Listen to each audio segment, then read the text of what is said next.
أدعو مين؟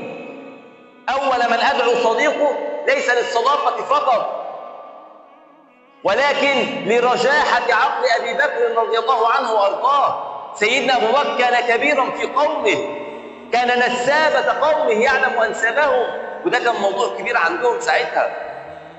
سيدنا أبو بكر كان ذا عقل، سيدنا أبو بكر كان تاجر كبير، سيدنا أبو بكر كان مليونير.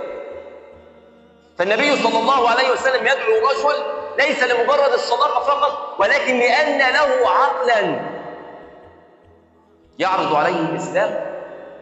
أرسلني الله الواحد الأحد وأنا رسول الله. فماذا يفعل سيدنا أبو بكر رضي الله عنه وأرضاه؟ يقول: أشهد أن لا إله إلا الله وأنك رسول الله. صل على الحبيب، وحد الله.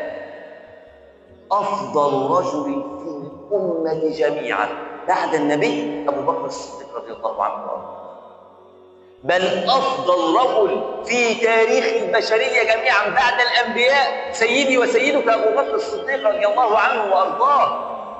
أفضل رجل بعد الأنبياء جميعا هو سيدنا أبو بكر الصديق، والنبي يحفظها له.